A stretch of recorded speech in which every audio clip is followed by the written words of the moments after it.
그대 부디 슬픈 노래는 부르지 말아요.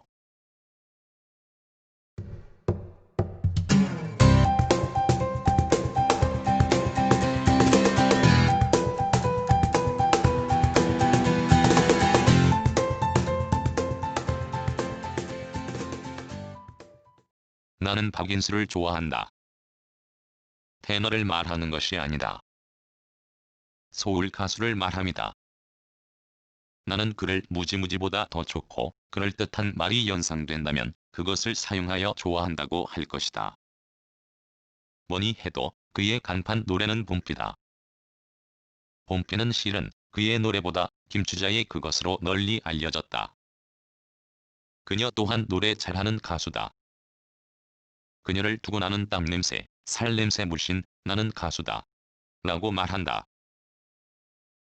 어느 누가 그녀처럼 끈적끈적 거리는 살과 살이 부딪히는 그 밀착감 펄펄 넘치는 노래를 할 수 있겠는가? 이런 까닭으로 말미암아 나는 10대 후반부터 그녀에 푹 빠졌다. 그녀의 노래로 나는 봄비를 알게 되었다. 정말 기가 막혔다. 대체 그녀 말고 어느 누가 이렇듯 봄비를 노래할 수 있단 말인가? 이 생각은 한동안 내 머릿속에서 떠나지 않았다. 그러다가 다른 사람이 부른 봄비를 알게 되었다. 그가 박인수다. 공교롭게 김추자와 박인수를 발굴한 한국 대중음악사에서 대단한 사람이 있으니 바로 신중현이다. 박인수의 봄비는 김추자의 그것과 달랐다. 음악이 뭔지도 모르는 그 까마득한 나의 젊은 시절의 내 귀에도 그렇게 들렸다. 나는 그야말로 경악을 금치 못했다. 쥐어짤듯이 부르는 박인수의 봄비, 그것이 나를 송두리째 흔들어 놓았다. 정말 좋았다. 후에 그가 봄비를 여러 번 녹음한 것이 있다는 것을 알았고 그것을 모두 손에 넣었다. 어느 하나만 들으면 모두 내 귀를, 내 정신을 충족하고도 남음이 있었다. 그런데 그의 봄비 중에서도 백미가 있다. 나는 음악을 들을 때 빠른 것보다는 느린 것을 좋아한다. 이 말은 즉 어떤 기악이건 인성이 들어간 노래건 가네 같은 곡을 조금이라도 느리게 연주하고 노래하는 것을 좋아한다. 그러므로 내가 가장 좋아하는 박인수의 봄비는 무려 6분여 되는 것이다. 박인수가 구사하는 노래는 원래 흑인들의 삶의 애환이 고스란히 녹아있는 창법 즉 소울이다. 국내 가수 중에 이 장르의 노래를 부르는 가수가 많지 않다. 그중 박인수만큼이나 좋아하는 이미숙과 황영애가 그런 부류다. 소울 창법은 어지간한 솜씨로는 감히 넘볼 수 없다고 나는 생각하는데 그 까닭은 듣는 사람의 가슴을 쥐에 흔들어 놓아야 한다. 어떤 때는 희열로 어떤 때는 비애와 그보다 더한 감정을 자아내게 해야 하는 게 소울이다. 그래서 어느 한때 나는 대중음악 평론가가 듣는다면 미친놈이라고 할 수 있는 극단적인 말을 한 적이 있다. 그것은 이미숙과 박인수를 무형곧 인간문화재로 만들어야 한다는 것이다. 이렇게 말하면 대중가요 중에서 트로트와 발라드 기타 장르를 좋아하는 사람들은 목에 핏발을 세우고 벌떼같이 달려들며 네가 뭔데 그딴 말을 하느냐? 트로트 중에도 좋은 것이 얼마나 많은데? 라고 할 것이다. 그런 그들이 벌떼같이 달려들어 사자가 먹잇감을 잡을 때 발톱을 세우듯이 해도 나는 눈썹 하나 까닥하지 않고 그들과 말로 싸울 것이다. 내가 김추자의 봄비를 좋아할 즈음에 그녀는 가장 잘할 수 있는 일에서 벗어나 잠적해버렸다. 그것은 그녀의 행복의 첫째 조건이라 할 수도 있는 결혼으로 말미암은 것이다. 또한 내가 박인수의 봄비를 알게 되었을 때 그는 안타깝게도 기인답게 산 삶의 늙음하게 보상이 허망하게도 어느 요양원에서 홀로 쓸쓸하게 보내는 것을 알았다. 그러므로 민요를 부르는 사람만 무형문화재로 만들 것이 아니라 대중가요를 부르는 가수도 엄연히 무형문화재에 넣어야 한다고 생각하고 그 첫째와 둘째가 박인수와 이미숙이라는 생각은 지금도 변함이 없다. 이렇게 말하면 내가 두 사람에게 녹을 먹었다고 생각할 수도 있지만 절대 그렇지 않다. 그보단 나는 그들의 라이브 공연을 너무너무 보고 싶었지만 단 한 번도 그런 기회가 없었다. 이유는 위에 언급한 두 사람의 개인적인 문제 때문이다. 그러나 이미숙은 달랐다. 서울에 있을 때 나는 송파, 남한산 자락에서 살았으므로 거기서 양수리 카페촌이 가까웠다. 평소 남한강을 낀 양수리에서부터 서울시 외곽으로 벗어나는 자연환경이 좋아할 일이 없는 날, 어떤 때는 혼자서, 어떤 날은 가족과 함께 드라이브를 하곤 했었다. 백마 카페촌을 흡수한 일산 신도시가 생기기 전부터 양수리 카페촌은 서울은 물론이고 전국에 소문난 라이브존이다. 내가 살던 송파에서 남한강을 낀 외곽으로 벗어나려면 어떤 다리를 건너야 하는데 그 다리 끝에 하얀 2층 집 레스토랑이 있었다. 그 집 앞에 이미숙이가 나온다는 것을 어느 날 눈여겨보았다. 그리고 가족을 설득하여서 한밤중에 그녀의 음악을 들으려고 갔다. 아이들이 어려서 그 늦은 시각에 레스토랑 출입은 사실 무리가 따랐다. 첫날부터 나는 제재를 받았다. 신경 쓰지 마시오. 애들은 세상에서 가장 특별한 나의 자식이므로 아이들에게 미치는 영향은 내가 책임지겠소. 라고 하고는 출입구를 통과했다. 그곳에서 한마디 할 수밖에 없는 것은 늦은 밤 이미숙이 출연하는 시각은 기억이 맞는지 모르지만 오후 11시 아니면 11시 반이었을 것이다. 그 시각이면 말이 레스토랑이지 실은 그럴듯한 실내 장식을 한밤 술집이나 마찬가지다. 그런 곳에 어린 아이들을 데리고 갔으니 그들이 막으려고 하는 것은 당연하다. 그 이후 나는 그녀의 노래를 들으려고 여러 차례 가족을 데리고 그곳에 갔다. 아이들도 마구잡이로 싫다고 하지는 않았다. 왜냐하면 그들은 또래 아이들이 곤히 잘 시간에 비싼 돈가스를 먹는 재미를 알았기 때문이다. 어느 날의 아이들 엄마가 말했다. 물론 그날 밤도 나와 가족은 플로렌스 2층에 있었다. 반음이 불안정해. 라고 하는 것이었다. 솔직히 말하여 그때 나는 아내의 말이 좀 거슬렸다. 아내는 이미숙을 좋아하지 않는다. 다만 내가 좋아하는 가수이므로 마지못해 응하는 것이었고 그렇다고 노골적으로 싫어하지도 않았다. 나는 아내의 귀를 인정한다. 그녀는 음악을 전공하지 않았음에도 소리를 받아들이는 귀가 정확하다는 것을 알고 있었다. 그런데도 불구하고 내가 좋아하는 가수를 두고 온음도 아닌 반음이 불안하다는 말을 했을 때 나는 아내의 말을 곧이곧대로 들으려고 하지 않았다. 그래도 나는 좋았다. 밤무대 라이브 가수들은 노래하는 것만큼이나 수다를 떨어야 한다. 그것이 그들의 성대를 지키는 하나의 방편이 되기 때문이다.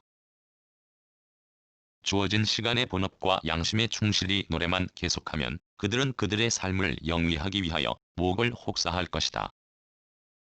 그것을 교묘하게 위장하는 방편으로 그들은 노래를 한 곡하고는 그와 얽힌 사연과 뒷이야기를 재밌게 풀어놓으면 듣는 사람들은 미친 듯이 깔깔거리거나 고개를 끄덕이며 그것마저도 호응하는 것이다. 보기만 해서는 합법적인 부부인지 불륜인지 도무지 알 수 없는 중년의 남녀들이 죽치고 있는 자정 전후 그것도 남한강을 내려다보는 하얀 멋진 레스토랑에 나는 말한 바대로 어린 아이들을 데리고 드나들었다. 그 즈음에 박인수와 김추자가 그 일대에 나타났으면 당연히 그들을 보려고 나는 아내와 아이들을 설득하여 또 그곳을 찾았을 것이다. 그때의 내 생각은 그랬다. 만화와 일러스트를 그려서 부자가 될 것 같지는 않았다. 그래서 어느 날 아내에게 말했다. 그저 먹고 살려고 또 악착같이 나중을 위해서 오늘을 망각하지 말고 살자. 그보다는 사람이란 그 나이에 하고 싶은 일이 있기 마련이므로 그것을 즐기고 놓치지 말자. 내 말에 아내도 같은 생각을 넌지시 비추었다. 그때와 지금 생각은 마찬가지다. 나는 늘 생각한다. 만약 내가 돈 버는 재주가 아주 뛰어나 그것에 집착하여 노후 대책에 매달려 젊은 나를 희생하며 돈을 축적하는데 모든 시간을 투자하면 당장 이 나이, 이 순간에 하고 싶은 일은 어떻게 보상받을까? 사람이란 젊어서 할 일이 있고 늙어서 할 일이 있다. 젊어서 하고 싶은 것을 억누르고 살림살이를 안정한 후 하겠다는 생각은 검은 콩을 흰 콩이라 하는 것만큼이나 뻔한 거짓말이다. 지금 돌이켜보면 가족과 함께 살적 즐거웠던 일도 그렇지 않은 일만큼이나 많았던 것 같다. 나는 즉흥적인 사람이다. 그 순간에 기분이 좋으면 그렇게 하고 그 순간 하고 싶은 일은 그렇게 한다. 그것을 가능하게 한 것은 적어도 내 직업이 어느 정도 안정된 한 시기뿐이었다. 지금 나는 박인수가 듣고 싶어 그의 음반 전체를 위넴프에 드래그했다. 그런데 정작 듣고 싶은 그 대신 엉뚱한 노래부터 시작한다. 그래도 들었다. 세 번째 노래에 나는 갑자기 머리가 띵할 정도로 정신이 번쩍 들었다. 누가 들어도 단박에 알 수 있는 비틀즈의 노래로 그것을 우리말로 번안한 것이다. 헤이 주드 그대 부디 슬픈 노래 부르지 말아요. 슬픈 노래는 부르지 말란다. 오래전부터 나는 내 기분과 감정에 맞는 노래를 듣는 버릇이 있다. 그런데 이 노래는 슬픈 노래를 부르지 말라고 한다. 이 말부터 내 정신을 번쩍 나게 하더니 아무리 힘들게 살지라도 짐짓 웃음을 잃지 마세요. 힘들게 살지라도 웃음을 잃지 말라고 한다. 사는 게 힘들어도 말이다. 눈물이 많은 사람은 불행하고 웃음이 많은 사람은 행복하다라고 쇼펜하워는 웃음 즉 유쾌한 사람이 행복을 누릴 가능성이 높다는 뜻으로 말했다. 여기서부터 나는 또 나만의 상상력을 발동한다. 비틀즈의 노래도 아닌 번안곡도 아닌 이상한 이름을 그들의 노래에 나오는 이름과 대체한다. 아무리 험한 세상이라도 결코 눈물을 흘리지 마세요. 구름이 지나면 헤이 주드 밝은 행복의 날이 온다네. 겨울이 지나가면 다시 따뜻한 봄이 돌아온다네. 즉 헤이 주드를 뮤획으로 바꾸는 것이다. 뮤획 겨울이 지나면 따뜻한 봄이 다시 돌아온다네. 이렇게 머릿속에 바꾸어두려니 이제 나만의 노래가 되었다. 이것은 분명히 비틀즈의 노래이건만 그것이 아니요. 그 노래를 쉽게 한글로 부른 들리는 이 노래와도 다르다. 그런데 나는 이 노래를 내 음악에 있다는 것조차 몰랐다. 채 얼마 전에 안톤 루빈스타인의 피아노 소나타를 재발견할 때의 그 고조된 감정에 버금가는 흥분에 빠져 벌써 대여섯 이상 듣고 있다. 힐리오의 노래는 원곡의 그늘에서 벗어나 완벽한 가요로 변신했다. 그리고 나는 박인수의 음반에서 정작 그의 노래를 듣지 않고 또 엉뚱한 짓을 한다. 박인수는 녹음을 귀하게 남긴 탓에 지금 듣는 이것도 그의 독집이 아니다. 단지 여러 노래 중에 그의 노래가 둘긴 것에 불과하다. 이제 나에게 박인수가 문제가 아니다.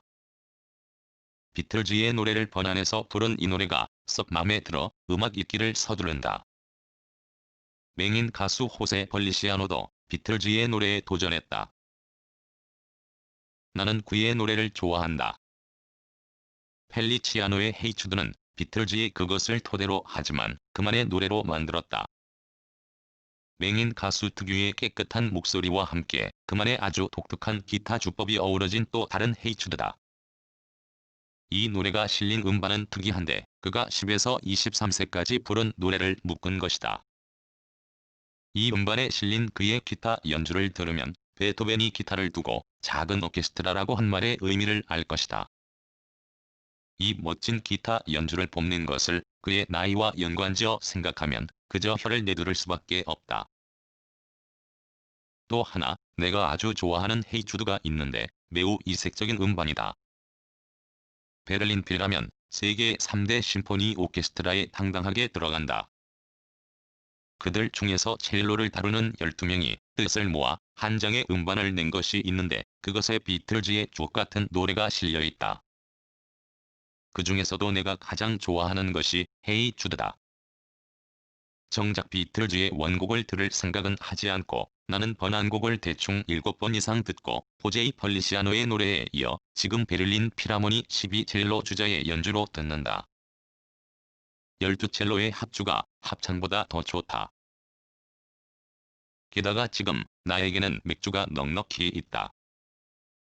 좋아하는 생맥주가 아니지만 누군가 얼마 전에 가져온 것이다.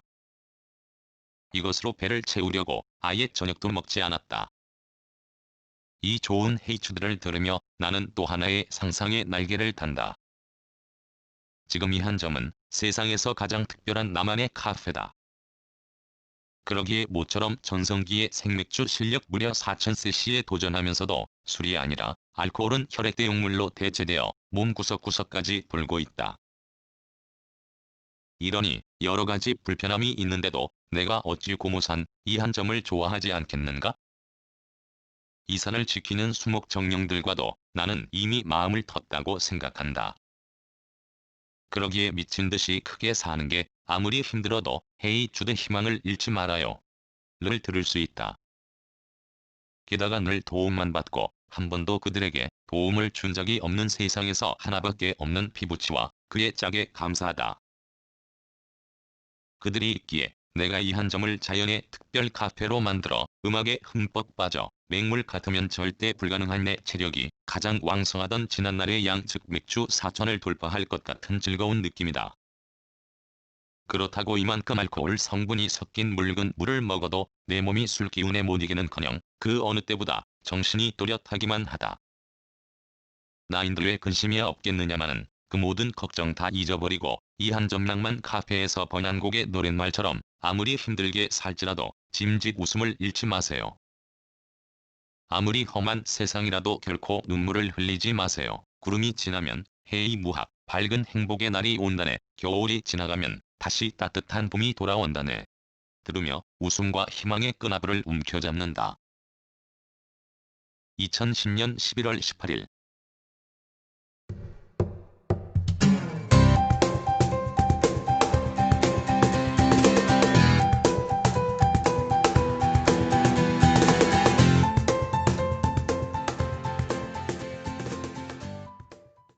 글, 모든 것으로부터 자유인 무학.